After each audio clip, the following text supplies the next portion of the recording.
은혜 받으실 말씀은 여호수아 1장 9절 말씀입니다.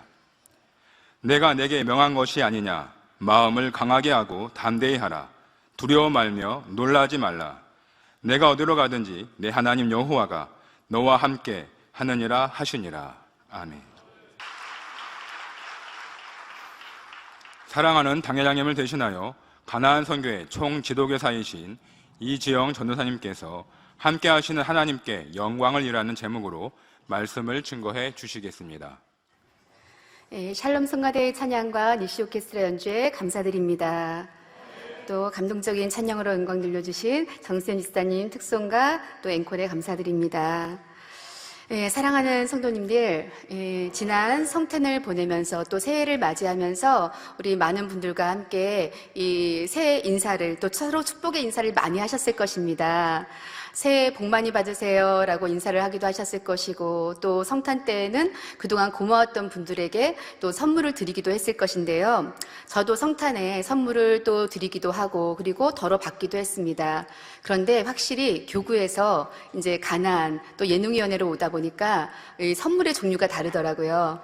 교구에서는 뭐 김치, 반찬, 고구마, 된장, 고추장까지 또는 바다 쪽에 있다 보니까 뭐 바다에서 나는 그런 것들도 이제 덜어 받기도 했었는데, 이제 젊은이들이 많이 있는 곳에 오다 보니까 들어오는 선물이 꽃다발, 뭐 케이크, 커피 이런 것들이 많이 들어왔습니다. 그래서 지난 성탄 때는 케이크에 여러 번 불을 붙이면서 이렇게 행복한 시간을 가졌습니다. 이렇게 사람들이 상대에게 좋은 마음이 있으면 무언가 주고 싶어 합니다. 그 마음의 표현으로 선물을 주기를 원하지요. 뭐 커다란 것이 아니어도 조그만 것이라도 하나라도 더 주기를 원합니다. 사람의 마음에도 이렇게 상대에게 주고자 하는 마음이 있는데, 우리 아버지 하나님께서는 자신의 아들을 내어주시기까지 우리를 사랑하신 아버지께서는 우리에게 좋은 것으로 풍성하게 주기를 원치 않으시겠습니까? 이렇게 우리에게 좋은 것을 주고 싶어하는 아버지 하나님을 우리가 만날 수 있다면, 함께 살아갈 수 있다면 얼마나 복된 일이겠습니까? 그런 좋으신 하나님을 어떻게 만날 수 있을까요? 우리가 주님을 영접할 때 주님을 만나고 또한 하나님을 아버지로서 처음 만나게 됩니다. 그러나 그때뿐 아니라 이후로 신앙생활하면서 깨닫는 하나님의 역사와 손길을 체험하는 모든 순간이 하나님을 만나는 시간이 되죠.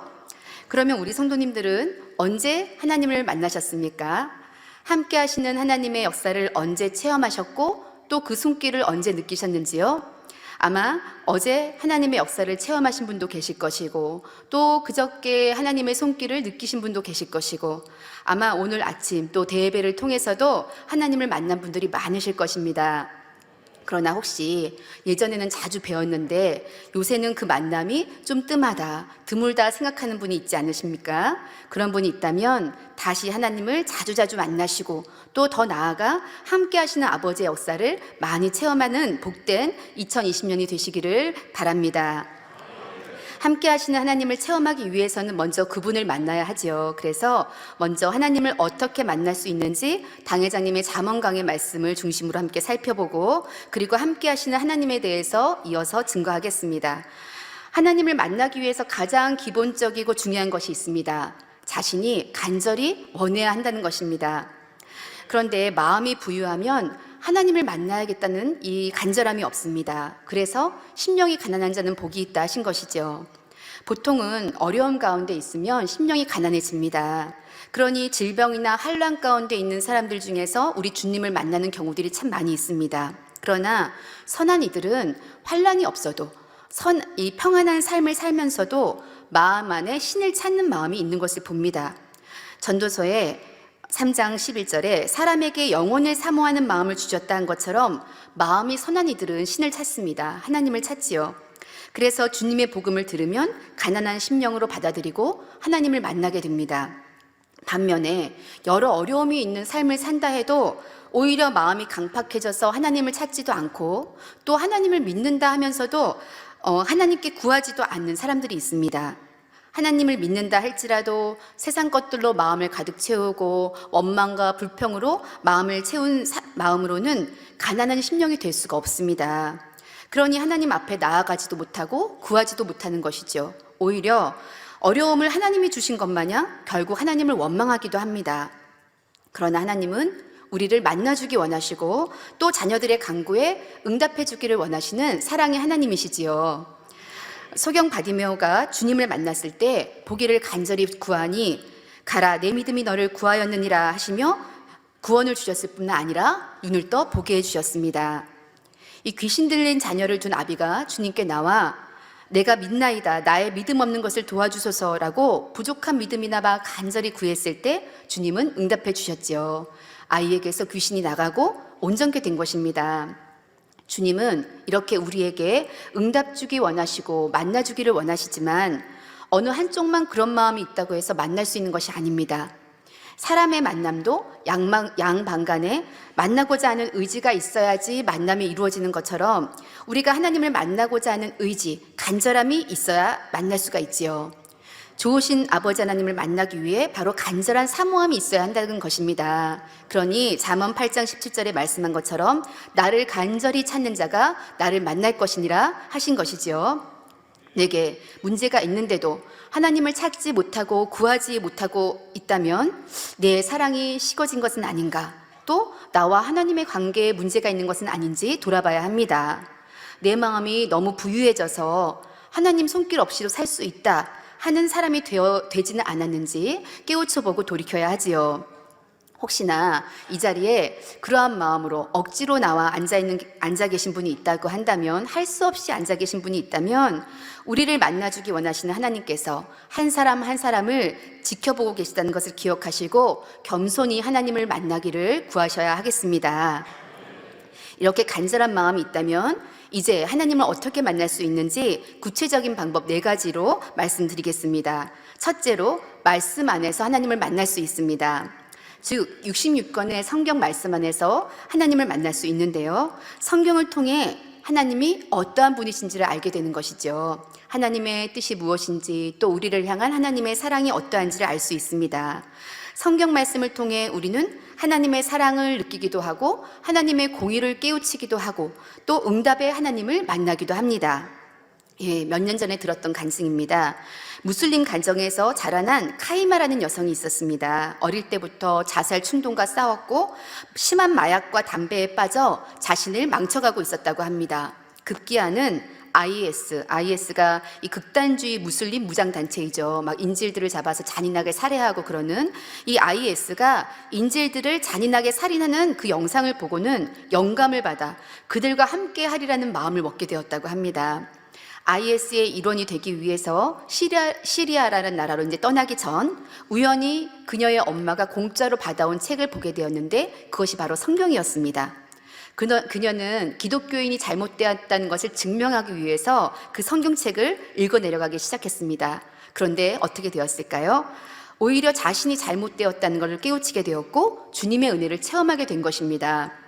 자신은 원수를 죽이고 싶어하는 사람인데 주님은 원수를 위해 기도해주고 오히려 그를 사랑하라 하시니 그 말씀을 대하고 자신이 잘못되었다는 것을 깨우치게 된 것입니다.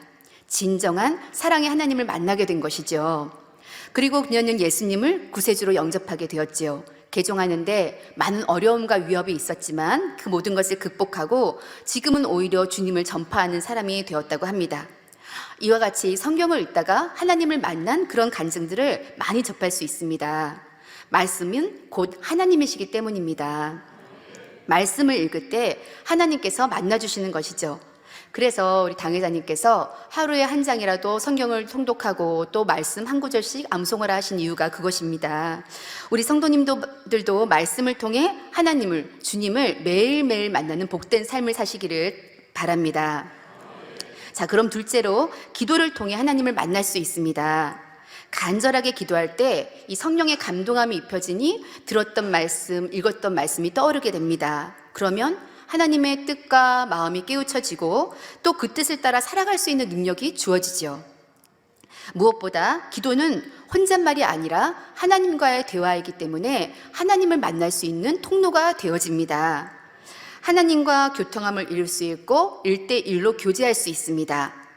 예전에 당 기자님께서 이런 비유를 들어주셨죠. 이 대통령이 자신의 직통 전화번호를 알려준다면 그 사람은 얼마나 좋겠느냐는 것입니다. 대통령이 직통 전화번호를 알려주면서 어려운 일이 있거나 억울한 일이 있으면 언제든지 나한테 연락하라 한다면 그 사람은 이 땅에서 살아가면서 무슨 문제가 있겠습니까? 아버지 하나님께 기도할 수 있다는 것은 그것과 비교할 수 없는 대단한 일입니다. 하나님께서 기도라는 통로를 주신 것은 우리를 위해서 무엇이든지 해주고 싶으신, 그리고 무엇이든 하실 수 있는 하나님께서 우리에게 직통 연락처를 주신 것과 같습니다. 그러니 우리가 하나님의 뜻대로 기도하면 아버지는 응답을 주시지요. 이것이 하나님을 만나고 체험하는 길이 됩니다. 그런데 이때도 간절함이 필요합니다. 내가 하나님을 만나리라 하는 각오로 간절히 기도할 때 살아계신 하나님을 만나고 체험할 수 있습니다. 가끔 이 피곤한 채로 기도를 나올 때면 간혹 사도 요한이 떠오를 때가 있습니다. 그는 반모섬에서 유배 생활을 하는 동안 이 계시록을 받아내렸지요. 낮에는 힘든 노동일을 했을 것이고 유배 생활이었으니까요. 밤이면 지치고 피곤한 몸을 이끌고 굴 속에 들어가 부르짖어 기도했습니다. 오랜 시간 한결같이 힘써 애써 부르짖어 기도했기에 사도 요한이 기도할 때 늘 의지하여 손으로 짚었던 이 바위에는 사도의 손자국이 남아있다고 하지요. 그는 계시를 받아야 하는 사명이 있었기에 기도를 쉴 수 없었습니다. 그러면 지금 우리는 계시를 받아야 하는 사명이 없으니 기도를 적당히 해도 될까요? 사도 요한은 아니지요. 사도 요한은 계시를 받기 위해 치열한 영적인 전쟁을 치르면서 방해하는 원수 마귀를 물리치기 위한 불같은 기도를 드렸습니다. 그런데 우리는, 현대를 사는 우리는 계시를 받기 위한 영적인 전쟁을 하는 것은 아니지만 흑암이 짙어진 세상의 많은 유혹과 또 끊임없는 영적인 도전을 이겨내야 하는 역시 치열한 영적인 싸움을 해야만 하는 세대에 살고 있습니다. 그러니 적당히 기도할 수 없습니다. 작년 말부터 한층 뜨거워진 다니엘 철야, 그리고 새해에는 더욱더 불붙은 이 다니엘 철야에 참 많이 참석하셔서 아버지를 만나고 영적인 전쟁에서 승리하는 새 힘을 얻으시는 우리 복된 성도님들이 되시기를 바랍니다. 이렇게 기도를 통해 하나님을 만날 수 있습니다. 셋째로, 찬양을 통해 하나님을 만날 수 있습니다.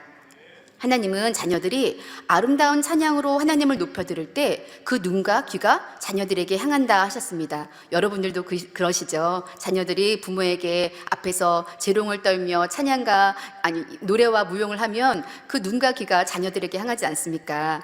시편 69편 30절 31절에 내가 노래로 하나님의 이름을 찬송하며 감사함으로 하나님을 광대하시다 하리니 이것이 소 곧 뿔과 굽이 있는 황소를 드림보다 여호와를 더욱 기쁘시게 함이 될 것이라. 저는 이 구절을 읽으면서 하나님은 참 낭만적이시다 생각했습니다. 황소를 드리는 것보다 나의 찬양을 더 기뻐 받으신다니 얼마나 로맨틱한 고백입니까? 소가 한 마리에 지금 시가로 한 500, 600 정도 되는 것 같습니다. 사랑하는 사람이 나는 수백만 원의 명품 선물보다 당신이 나를 위해 사랑하는 마음을 가지고 불러주는 노래 한 소절이 더 좋습니다 라고 하는 고백이니까 얼마나 낭만적인 고백이십니까? 이렇게 하나님은 다른 어떤 것보다 우리의 찬양을 받는 것이 더 기쁘시다니 이 하나님을 기쁘시게 하는 것이 그리 어려운 일만은 아닌 것 같습니다. 이렇게 아버지는 찬양을 기뻐하시기에 찬양 드리는 우리에게도 그 기쁨을 주십니다. 우리가 찬양할 때 마음에 기쁨이 임하지요. 그리고 마음에 평안과 감동이 오는 그 이유는 찬양을 기뻐 받으신 아버지께서 우리에게 그 사랑을 돌려주시기 때문입니다. 찬양을 기뻐 받으신 아버지께서 만나주시고 복 주신 예가 다윗 왕이지요. 다윗은 홀로 양떼를 지킬 때나 하나님께 제사 드릴 때 찬양을 즐겨 드렸습니다. 하나님은 이런 다윗을 사랑하셨고 함께 하셨다 기록되어 있습니다. 그가 수금을 타니 악신이 물러갔지요. 이것이 또 하나님께서 함께 하신 증거입니다. 그가 왕이 되는 과정에서나 왕이 된 이후에도 가는 곳곳에서 전쟁에서 승리를 했습니다.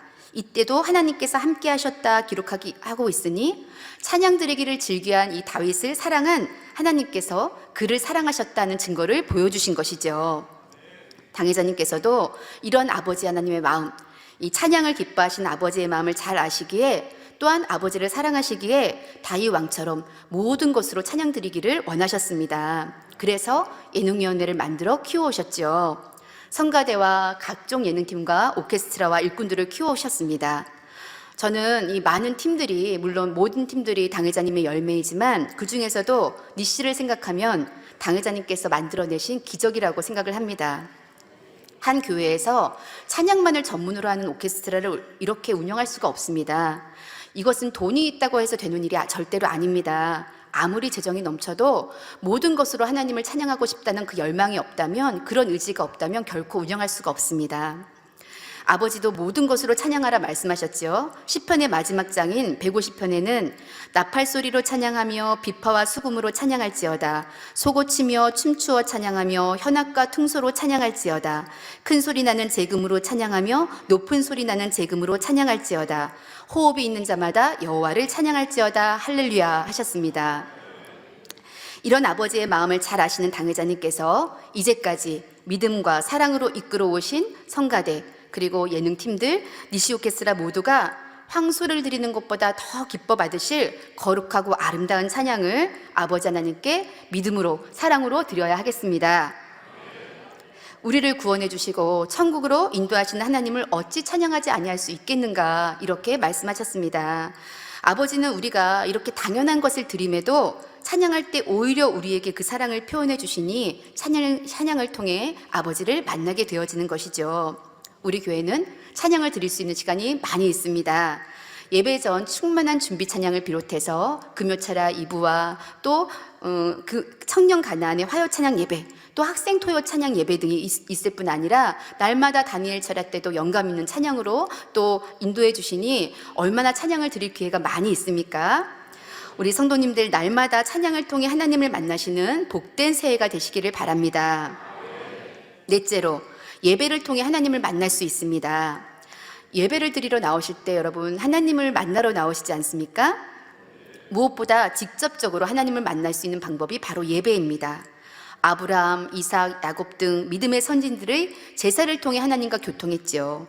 솔로몬은 1000번제를 드림으로 모든 복의 근원이 되시는 하나님을 만났습니다. 이 신약 시대의 예배가 이런 제사와 같아서 곧 예배는 하나님을 만나는 통로가 됩니다. 예배란 말은 히브리어로는 아바드라고 하는데 섬김이라는 의미가 있습니다. 그런데 이 헬라어로는 프로스퀴네어라고 하는데요, 누구에게 입맞추다라는 뜻이라고 합니다. 종이 주인에게 문안할 때 존경의 표시로 발에 입맞추는 것을 의미한다고 하는데요, 이러한 것을 예배라는 이 프로스키니아라는 이 용어로 예배를 사용했으니 어떠한 자세로 예배를 드려야 되는지를 우리가 알 수 있지요.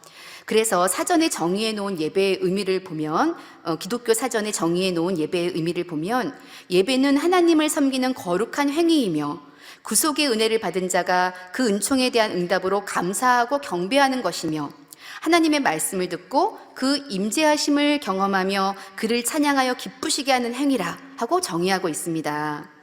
그렇습니다. 우리는 예배를 통해 하나님의 임재하심을 경험할 수 있습니다. 임재는 어디에 이르다, 만나다, 방문하다는 뜻이 있습니다. 일반적으로 왕이나 황제가 지방의 어느 한 곳을 방문할 때 쓰던 용어라고 합니다.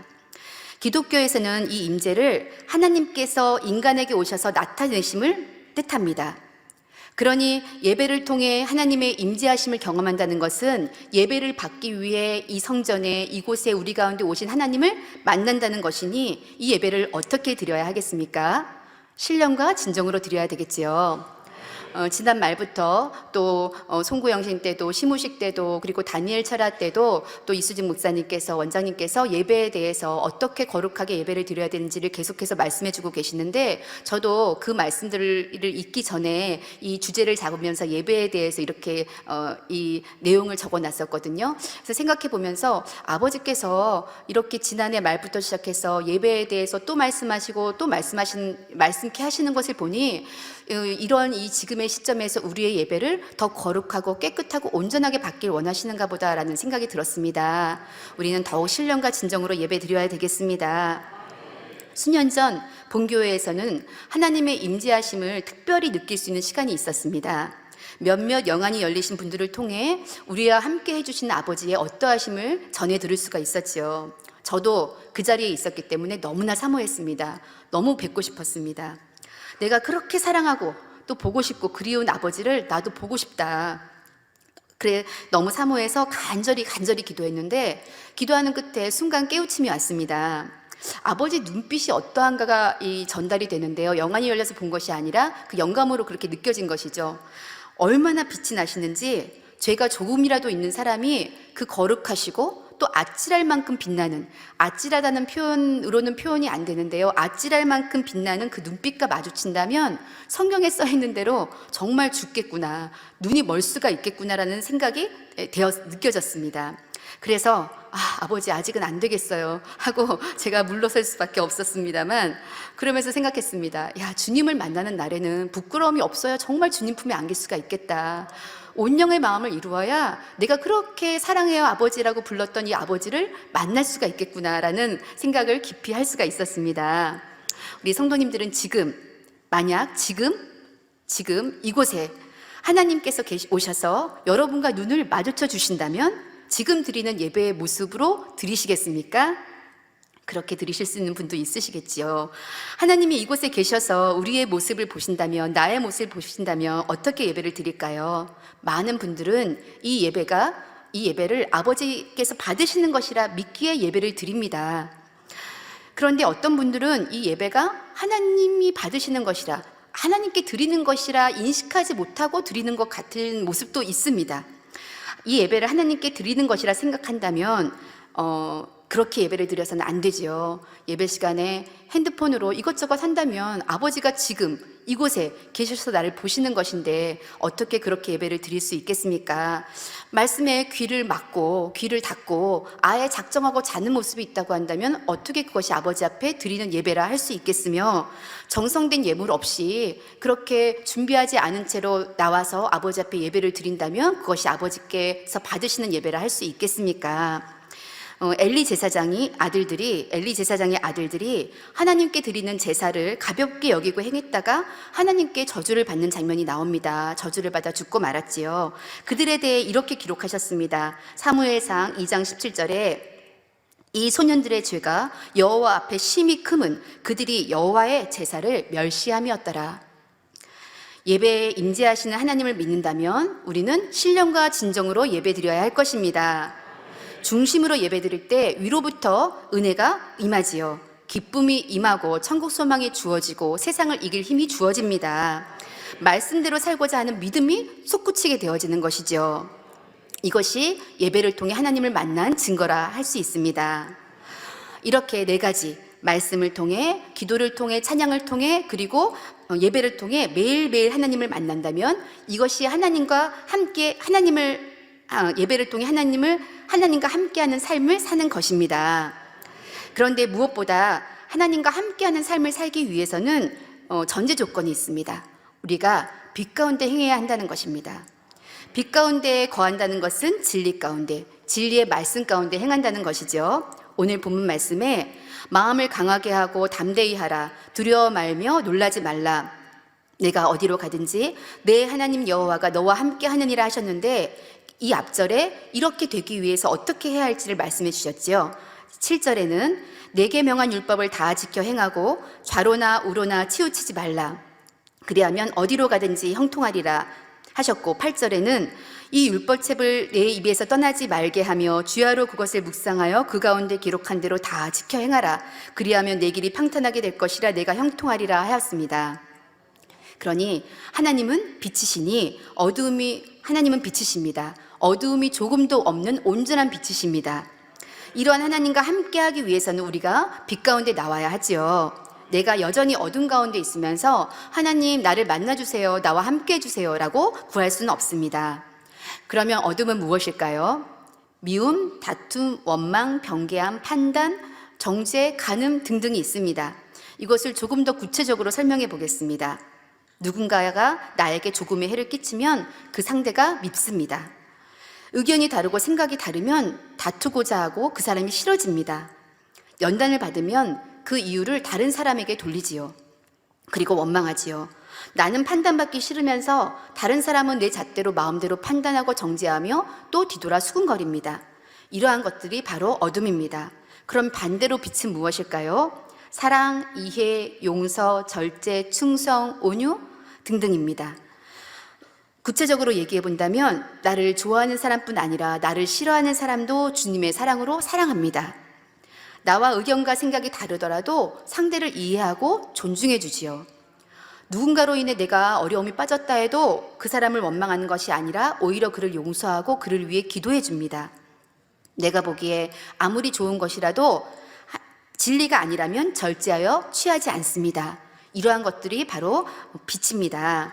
요한일서 1장 7절에 저가 빛 가운데 계신 것 같이 우리도 빛 가운데 행하면 우리가 서로 사귐이 있고 하신 말씀처럼 우리가 하나님과 사귐이 있기 위해서는 어떻게 해야 되겠습니까? 빛 가운데, 진리 가운데 행할 때라야 하나님과 사귐이 있고 하나님과 함께하는 삶을 살 수 있습니다. 하나님께서 함께해 주시면 형통한 복을 받습니다. 요셉이 그러했지요. 하나님께서 함께 하셨다라고 이 기록한 대표적인 믿음의 선진들 중 한 분입니다. 요셉이 노예로 팔려가고 또 감옥에 갇히는 연단을 겪으면서도 그분이 형통할 수 있었던 것은 하나님께서 함께 하셨기 때문이라 기록하고 있지요. 창세기 39장 2절에 여호와께서 요셉과 함께 하심으로 그가 형통한 자가 되어 라고 하셨고 21절에는 여호와께서 요셉과 함께 하시고 그에게 인자를 더하사 전옥에게 은혜를 받게 하심에 라고 하였습니다. 이처럼 하나님께서 요셉과 함께 해주신 이유는 무엇일까요? 이 짧은 시간에 요셉에 대해서 다 말씀드릴 수는 없지만 하나님께서 그와 함께 해주신 이유를 간단하게 살펴보겠습니다. 이 창세기 말씀을 중심으로 살펴보겠습니다. 그와 비교해서 우리 자신을 점검해 보면 좋겠습니다. 먼저는 앞서 말씀드린 대로 그가 빛 가운데 행했기 때문입니다. 즉 하나님 앞에서 범죄하지 않는 삶을 살았기 때문에 하나님께서 함께 해주실 수가 있으셨죠. 그리고 우리가 잘 아는 대로 그는 연단 중에도 주신 꿈을 변함없이 믿으며 하나님만을 의지했습니다. 그랬기에 연단 중에서도 기뻐하고 감사할 수가 있었지요. 이것이 하나님께서 그와 함께 해주신 이유가 되어집니다. 이 연단 중에 기뻐하고 감사한다는 것은 당연한 말 같지만 사실 연단 중에 기뻐하고 감사하는 사람을 찾기란 쉽지 않습니다. 겉으로는 감사하는 것 같지만 속에서 진정 우러나오는 기쁨과 감사를 드리는 사람을 찾기가 쉽지 않다 말씀하셨습니다. 그런데 요셉은 이렇게 갑자기 닥친 절망스러운 상황 속에서 왜 나에게 이런 시련이 왔지? 하며 원망하고 불평하지 않았습니다. 그러면서도 그 상황을 벗어나 보고자 안간힘을 쓴다거나 반항하지도 않았지요. 그 모든 상황을 수긍하고 받아들인 것입니다. 그런데 저는 이 다음 부분부터 더 크게 은혜를 받았습니다. 그 상황을 자포자기하는 마음으로 받아들인 것이 아닙니다. 자신을 그런 상황에 빠지게 한 나쁜 형들을 탓하지도 않았습니다. 그 상황 속에서 오히려 왜 그런 상황을 빠지게 되었는지 자신을 돌아보고 자신의 부족된 모습을 인정했던 것입니다. 쉽게 생각한다면 요셉은 하나님의 지극한 사랑을 받는 것을 자신이 알고 있었습니다. 그러니 나는 하나님의 사랑을 이렇게 받는데 나쁜 형들이 나쁜 마음으로 그 연단의 도구가 되었네? 라고 한 것이 아닙니다. 오히려 자신을 돌아보고 자신의 부족된 모습을 인정했던 것이죠. 자신을 노예로 팔기까지 하는 형들을 보면서 형들이 자신을 얼마나 미워했는지, 왜 자신을 이렇게 미워하게 되었는지 뼛속 깊이 느끼게 된 것입니다. 그는 아버지 야곱의 치우친 사랑을 독차지하면서 형들의 마음을 헤아리지 못하고 들레기도 했지요. 또 아버지를 위하는 마음에 형들의 허물을 아비에게 지혜롭지 못하게 고하기도 했습니다. 그런 자신의 모습을 돌아보면서 연단을 겸허히 받아들인 것입니다. 그리고 부족했던 자신의 모습을 바꿔간 것이죠. 그러니 이후에 애굽의 총리가 되었을 때는 왕의 사랑뿐만 아니라 다른 모든 신하들의 사랑과 신뢰를 받을 수가 있었던 것입니다. 만약 이전의 모습 그대로 왕의 사랑을 지나친 특별한 왕의 사랑을 받기 때문에 이전의 모습대로 들레기도 하고 또 다른 신하들의 허물을 지혜롭지 못하게 들추기도 했다 그러면 아마 요셉을 모든 신하들이 사랑한 것이 아니라 시기하고 질투했을 것이고 또 그 해를 잡고자 했을 것입니다. 그러나 요셉의 이러한 변화된 모습과 달게 요셉의 모든 가족들이 애굽으로 왔을 때 환대할 수 있었고 마지막까지도 그가 사랑을 받을 수 있었던 것이지요. 이렇게 연단을 겸손히 받아들이고 오히려 자신의 모습을 발견하고 변화시켜 나간 것이 하나님께서 함께 해주시는 조건을 넘치도록 충족시킨 요셉의 선의 모습 중 하나입니다. 많은 사람들이 연단을 받을 때 모든 것을 하나님께 맡깁니다 라고 고백을 합니다. 그런데 그러한 믿음만이 아니라 연단을 통해 자신의 부족한 모습을 발견하고 인정하며 그것을 변화시키기 위해 노력하는 것이 중요하다 말씀하셨습니다. 왜냐하면 아버지는 그 연단을 통해 그 사람을 아버지께서 원하시는 수준으로 이끌고자 하시기 때문이지요. 우리 만민도 지금 축복의 연단을 잘 받아왔습니다. 연단을 축복이라 고백하며 감사함으로 받고 계시죠? 만민을 통해 이루실 아버지의 뜻을 믿는 믿음에 변함이 없고 또한 가르쳐 주신 말씀대로 아버지 뜻을 따라 살기를 더욱 힘쓰고 있습니다. 거기에 더해 요셉의 선처럼 우리 자신의 모습을 돌아보고 부족했던 것이 있다면 인정하고 겸손히 받아들여 변화시켜 나감으로 진정한 축복의 연단을 잘 통과하는, 또 그리하여서 아버지께서 우리를 어떠한 수준으로 이끌고자 하시는 그 뜻을 이루어드리는 저와 여러분이 되었으면 좋겠습니다. 그리하여 민족 복음화와 세계 선교를 넉넉히 감당할 영육간에 잘 구비된 수준의 만민으로 이끄는 아버지 뜻을 이루어 드립시다. 함께 하시는 아버지 하나님에 대해 요셉의 경우를 살펴보면서 그의 선을 잠시 살펴보았는데요. 그런데 이렇게 요셉의 경우는 함께 해주신다, 함께 하셨다는 표현으로 기록해 놓으셨는데, 이보다 더 나아가 동행하셨다 표현하신 믿음의 선진이 있죠. 바로 에녹입니다. 함께하는 것과 동행의 차이를 아시죠? 동행이라는 말은 같이 감이라는 뜻이 있습니다.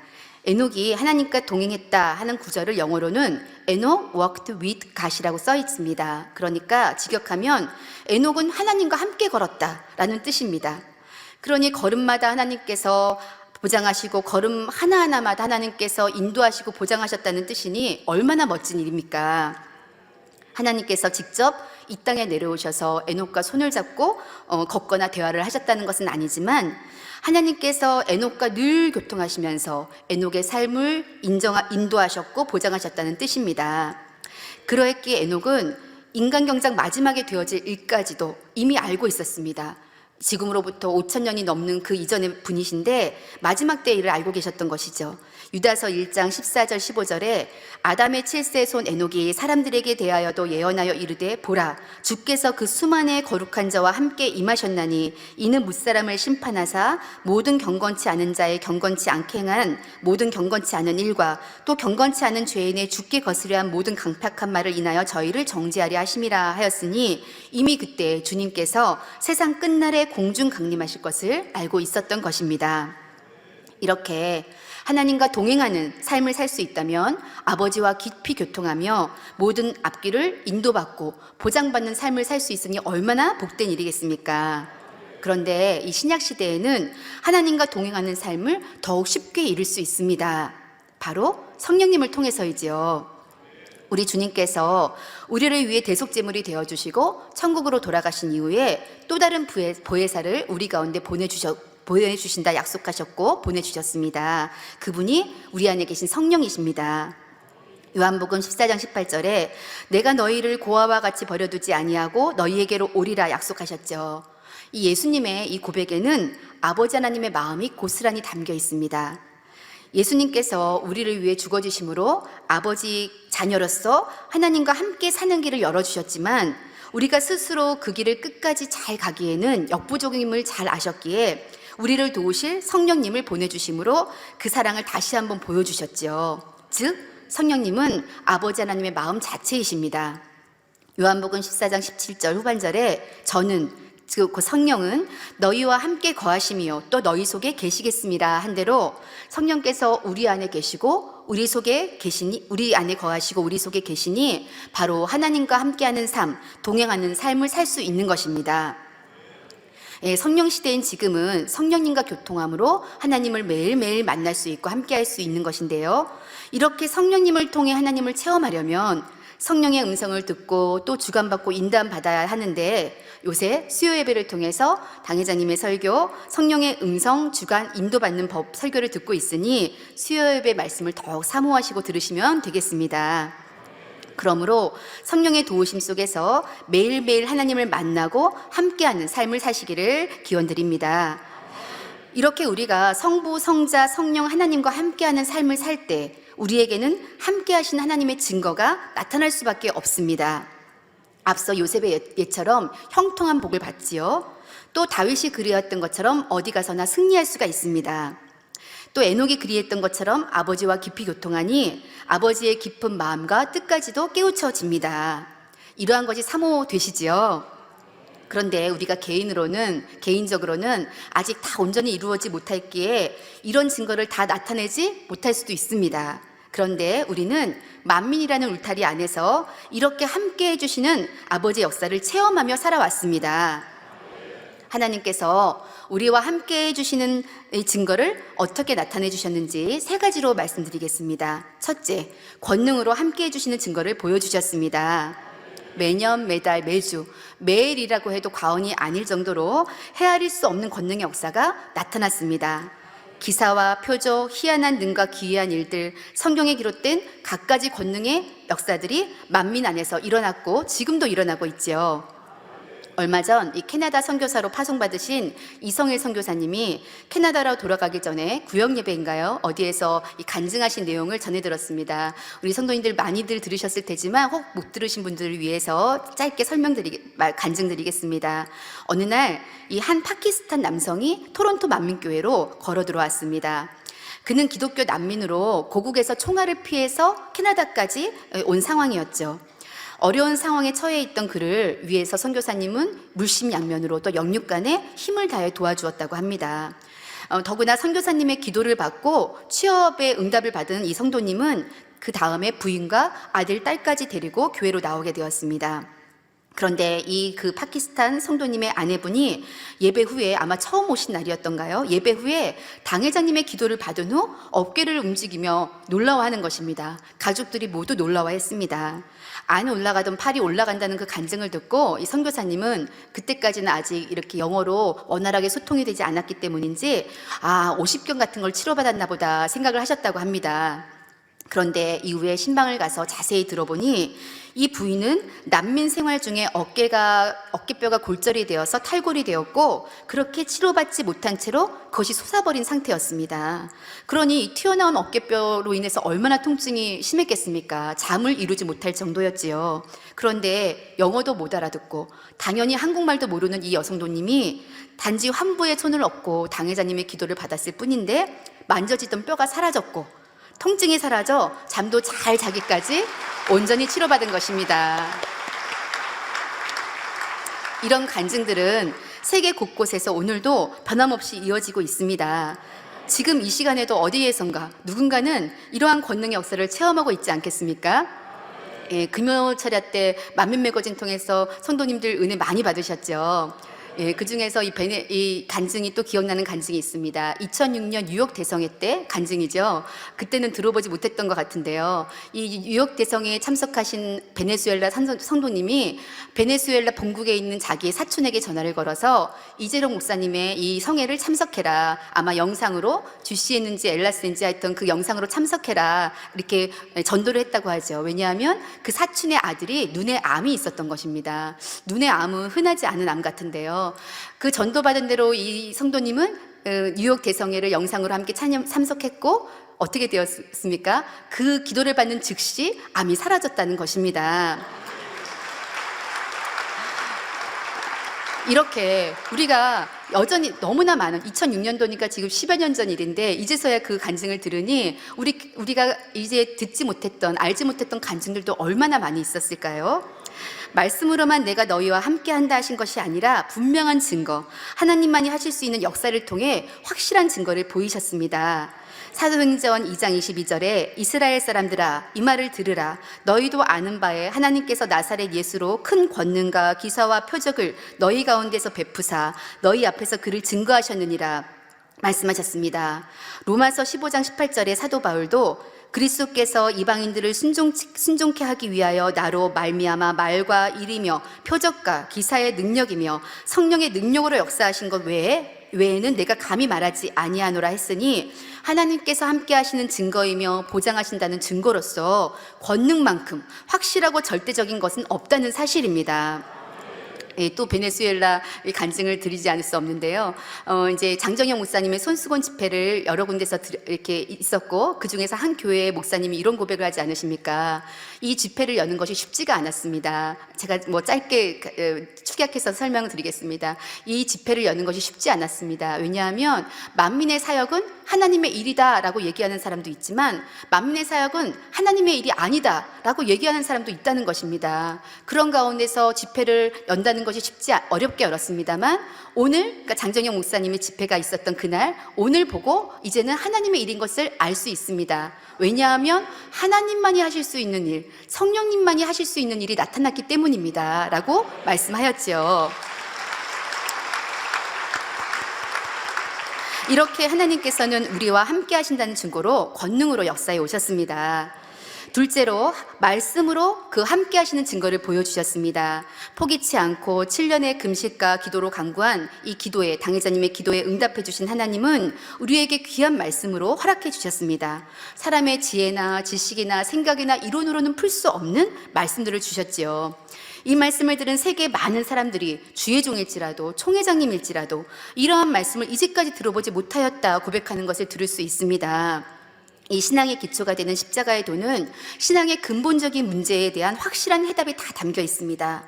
기독교인들이 궁금해도 해답을 얻지 못하는 것들, 선악과를 두신 이유와 왜 예수만으로 구원받는지에 정확한 답이 들어있지요. 저도 이전에 우리 교회 오기 전에 다른 교회 다닐 때 이 선악과를 두신 이유에 대해서 너무 궁금하고 의문이 되었지만 주의 종님들에게 물어보지를 못했습니다. 여쭤보지를 못했습니다. 왜냐하면 여쭤보면 대답을 못 해주실 거니까, 내가 실망할까 봐. 그래서 차마 여쭤보지를 못했습니다. 또한 친구들을 전도할 때 예수님을 믿어야 구원받아라고 얘기하면 친구들이 그래요. 야, 그래, 근데 너희는 너무 편협한 거 아니니? 왜 꼭 예수님을 믿어야만 구원받는데? 왜 다른 사람으로는, 다른 성인으로는 왜 안 되는데? 라고 하면 할 말이 좀 없는 거예요. 왜냐하면 예수님은 하나님 아들이니까. 근데 이런 것 가지고선 설명이 안 되기 때문에 이렇게 목소리가 줄어들 수밖에 없었는데, 우리는 이것에 대한 확실한 답을 알고 있지 않으십니까? 죽은 믿음을 산 믿음으로 바꿔주며 계속해서 신앙의 성장을 이룰 수 있도록 신앙의 길을 제시해주는 믿음의 분량 말씀도, 또 잘못 만들어진 비진리의 자기를 벗고 온영의 사람으로 나올 수 있도록 이끌어주시는 영혼육 말씀도, 또 이뿐 아니요, 천국과 지옥의 너무나 확실한 말씀과 난해구절, 또 사랑장, 팔복, 성령의 열매 등 우리를 아버지의 참자녀로 만들어주시는 귀한 말씀들이 바로 아버지께서 만민과 함께 해주시는 증거가 됩니다. 셋째로, 하나님께서는 우리의 열매로 그 함께 하심의 증거를 보여주셨습니다. 이제까지 얼마나 많은 사람들이 이 제단의 말씀을 듣고 구원의 길을 가게 되었습니까? 이것이 열매이지요. 하나님을 믿노로 하던 이들이라도 말씀대로 살지 못하던 이들이 이 제단의 가르침을 통해 말씀대로 살고자 하는 사람들로 얼마나 많이 변화되었습니까?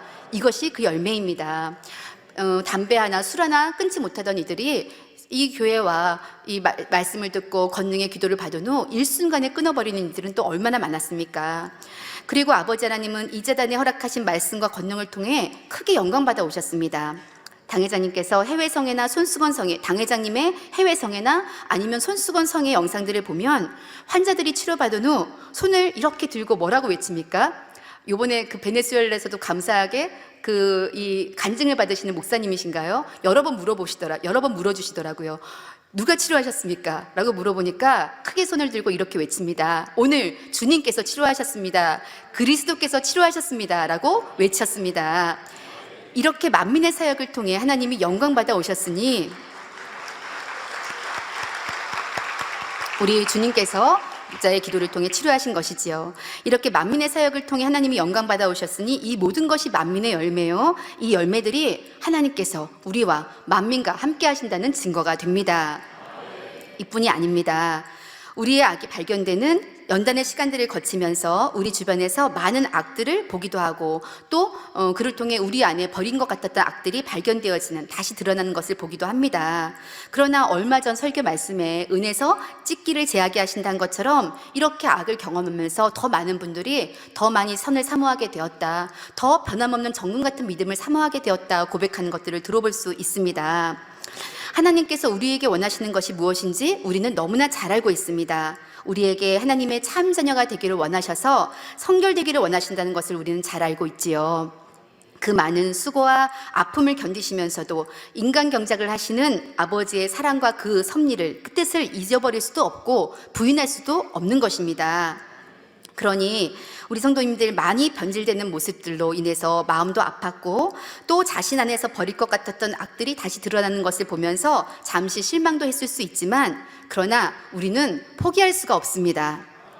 더 속히 찢기를 제하여 순결한 은으로 단련된 정금으로 나오기를 더욱 사모하며 달려가고자 하실 것입니다. 이것이 또한 이 성결과 권능의 복음의 열매라 할 수 있겠습니다. 이 외에도 아버지께서 우리와 함께 하심으로 맺혀지는 열매들이 많이 있는데요. 그런 열매 중 한 가지 간증을 하면서 결론을 맺도록 하겠습니다. 얼마 전 성탄 공연을 준비하고 이루면서 하나님께서 함께 해주시는 것을 저는 더욱더 확실히 느낄 수 있었습니다. 성탄 공연을 마치고 은혜를 많이 받았다는 그런 고백들을 많이 받을 수가 있었고, 또 어떤 설교자께서 해주신 것처럼 주님을 더 사랑하고 싶어졌어요 라는 고백도 여러 들을 수가 있어서 참 기뻤습니다. 그런 인사를 받으면서 저는 개인적으로 더 믿음이 되었는데요. 단원들이 열심히 준비했고 또 앞서 이끌어간 일꾼이 또 일꾼들이 믿음으로 잘 준비했지만 무엇보다 하나님께서 함께 해주셨기에 이룰 수 있었다는 것을 느낄 수가 있었습니다. 실은 공연 전 이 점검 리허설 때만 해도 조금 부족하고 어색한 부분들이 보였습니다. 이전보다 이것저것 풍성하지 않은 상황에서 이 준비하다 보니 최선을 다해 준비했다 해도 부족한 부분들이 보였지요. 단원들이 부족하게 준비했다는 것이 아니라 여러 상황들이 그러했습니다. 거기다 제가 중간에 곡을 바꾼 부분이 있었거든요. 근데 이 점검 때 보니까 그 부분이 제일 어색한 거예요. 그래서 괜히 곡을 바꿨나 보다 하며 이 걱정하고 염려하기도 했습니다. 공연 당일이 되었습니다. 저는 긴장이 돼서 마지막 리허설은 참석하지를 못했습니다. 그때 가서야 무엇을 고치자고 말할 수 없을 테니까 참석을 안 하기도 했고요. 마지막으로 우리 연출 집사님에게 이렇게 문자를 보낼 뿐이었습니다. 우리 단원들은 최선을 다해 준비했고 이제 하나님께서 은혜와 감동을 주실 일만 남았습니다 라고 문자를 보냈지요. 이 마지막 리허설을 봤던 어떤 한 성도님은 그때까지도 뭔가 좀 부족하고 어색한 부분이 있었다라고 나중에 보고를 해주었는데요. 드디어 공연이 시작되었는데 첫째는 우리 아기 예술을 맡은 38주짜리 아기 배우가 너무 멋지게 연기를 해주는 것이었습니다. 잠도 안 자고 깨어서 똘망똘망한 눈으로 바라보면서 하품까지 했던가요? 예쁘게 이렇게 있어주니 우리 성도님들이 그로 인해서 얼굴에 기쁨이 가득해지는 것을 보았습니다. 이렇게 큰 소리가 왕왕거리고 불빛이 번쩍이는 낯선 무대에서도 하나도 울지도 않고 찡얼대지도 않고 얼마나 예쁘게 그 역할을 감당해 주었는지요. 아버지께서 역사해 주지 않으시면 불가능한 일일 것입니다. 모든 출연자들을 그렇게 붙들어 주셨는데요. 그 중에서는 처음 단에 올라가 하나도 안 떨고 선한 요셉을 잘 연기해준 목사님도 있었습니다. 어쩜 그리 안 떨고 잘하셨느냐 이렇게 물어보니까 실은 이 옷 안에서요 다리가 달달달달 떨렸다고 하시더라고요. 근데도 아버지가 붙들어 주시니 그 처음 무대인데 너무 잘 소화할 수가 있었지요. 또한 동정녀 마리아는 선하지만 담대한 마리아의 모습을 잘 표현해 주었습니다. 제가 그 모습을 보면서 동정녀 마리아가 선하시기만 한 게 아니라 참 담대하셨나 보다라는 생각을 하게 되었는데요. 그러면서 아름답게 아리아를 불러주었죠. 그래서 제가 그 자매가 원래 담대한 자매인 줄 알았습니다. 그런데 나중에 물어보니까 너무 떨려서 이 볼까지 떨렸다고 하더라고요. 그 정도까지 떨리면 이 소리에도 이제 바이브레이션, 이렇게 떨리는 소리가 너무 심하게 들어가서 예쁜 소리가 나오지 않고 또 떨리는 티가 나기 마련일 텐데 하나도 안 떨리는 듯 곱고 매끄러운 소리로 노래할 수 있었으니 이 또한도 우리 아버지께서 붙들어 주셨구나라는 것을 느낄 수가 있었지요. 게다가 우리 빈 권사님은 이 아버지의 말씀을 너무 소중히 여기시기 때문에 이 말씀에 굉장히 민감하고 섬세하게 반응을 하시잖아요. 근데 우리 빈 권사님께서 이렇게 칭찬을 해주시는 거예요.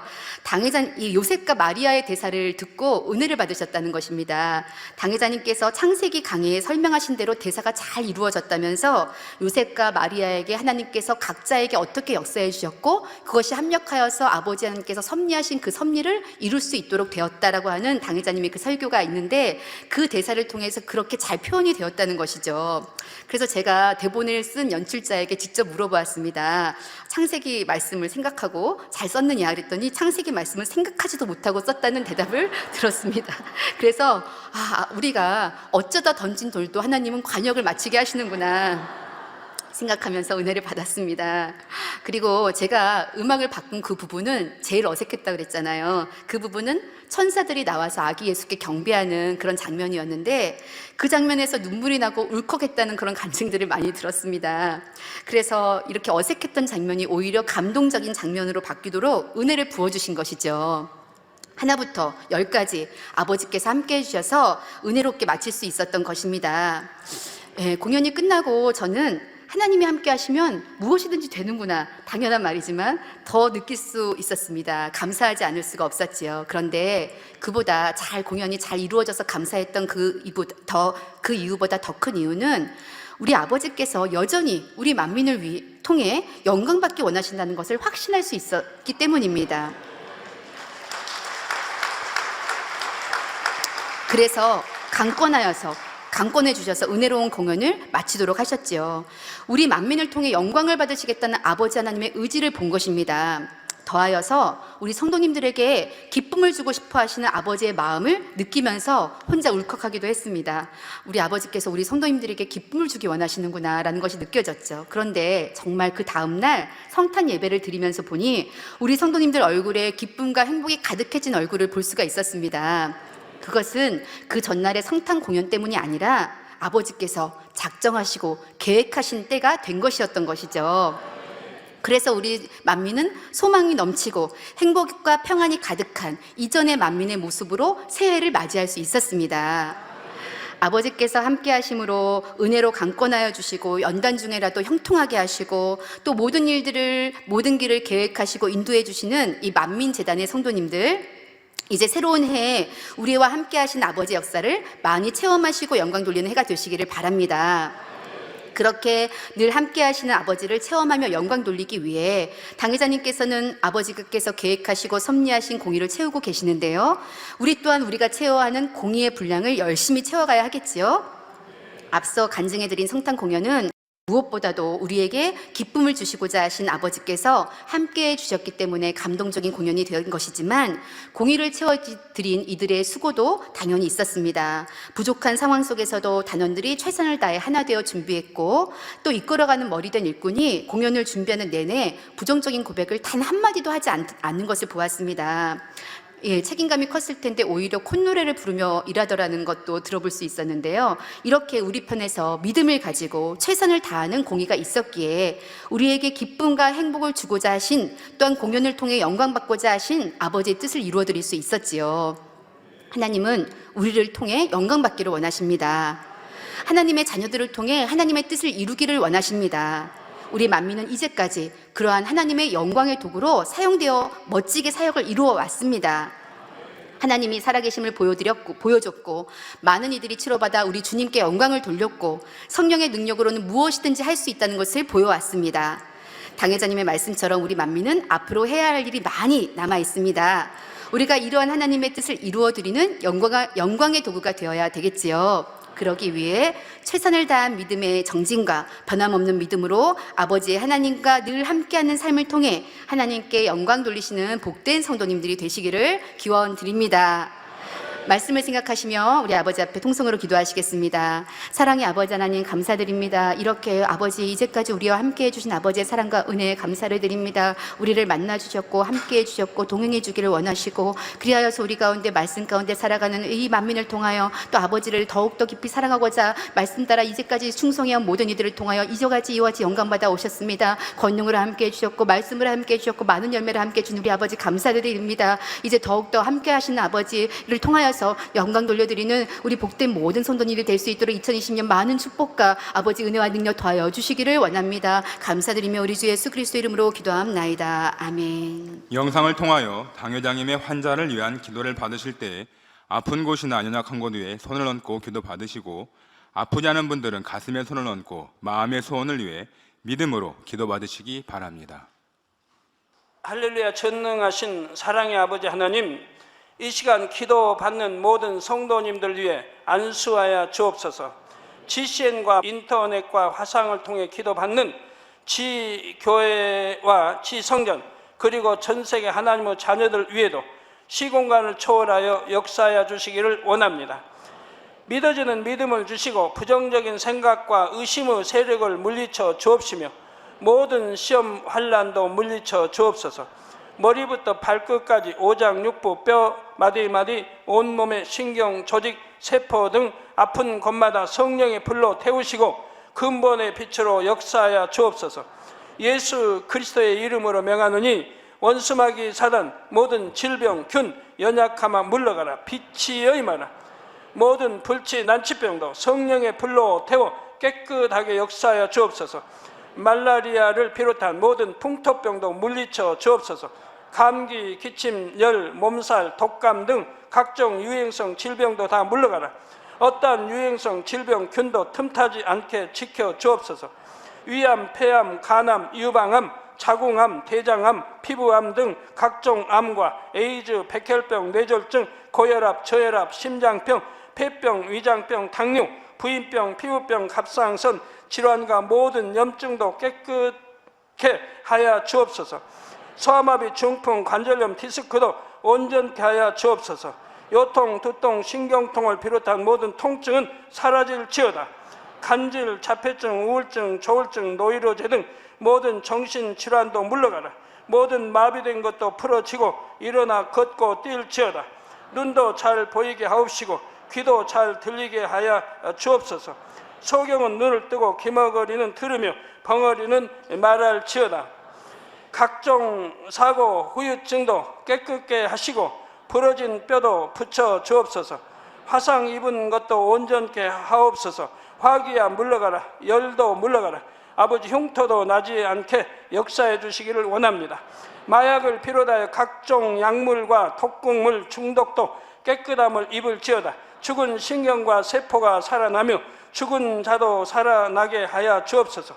잉태의 축복도 주시기를 원합니다. 잉태 축복을 받으라. 예수 그리스도의 이름으로 명하노니 원수마귀 사단아 하늘 공중 곳에 잡은 악의 영들아 물러가라. 그의 사자들도 물러갈지니라. 이 땅의 악한 영, 더러운 영, 거짓되고 간사한 영, 이간질하고 미혹하는 모든 어둠들은 물러가라. 모든 흉악의 결박을 풀고 어둠아 물러가라. 빛이 여임하라. 아버지 하나님, 부르짖어 기도할 수 있는 능력을 주시고 죄를 버리고 성결될 수 있는 능력을 주옵소서. 영혼이 잘됨같이 범사에 잘되게 하시고 가정의 복음화도 이루어 주시기를 원합니다. 한 주간도 모든 사고와 재앙으로부터 지켜주시고 불통이 없는 형통한 삶을 살 수 있도록 축복해 주옵소서. 성령의 불담으로 천군 천사와 주님의 불꽃 같은 눈동자로 모든 하나님의 자녀들과 가정, 일터, 사업들을 지켜주시기를 원합니다. 학생들에게 지와 명철을 더하시고 공부도 할 수 있는 뜨거운 마음과 열정도 더하여 주옵소서. 마음과 생각을 세상에 빼앗기지 않도록 지키시고 하나님을 뜨겁게 사랑하는 학생들로 축복하여 주옵소서. 하나님의 자녀들이 먹으나 마시나 입으나 무엇을 하든지 하나님 앞에 영광 돌리는 삶이 되게 축복하여 주시기를 원합니다. 나는 하나님을 만났노라, 체험했노라, 응답 받았노라, 축복 받았노라, 간증하는 입술이 되게 역사하여 주옵소서. 아버지 하나님 감사합니다. 홀로 영광 받으옵소서. 우리 주 예수 그리스도의 이름으로 기도하옵나이다. 아멘. 涙の中おらる主愛の主それは命与える救いの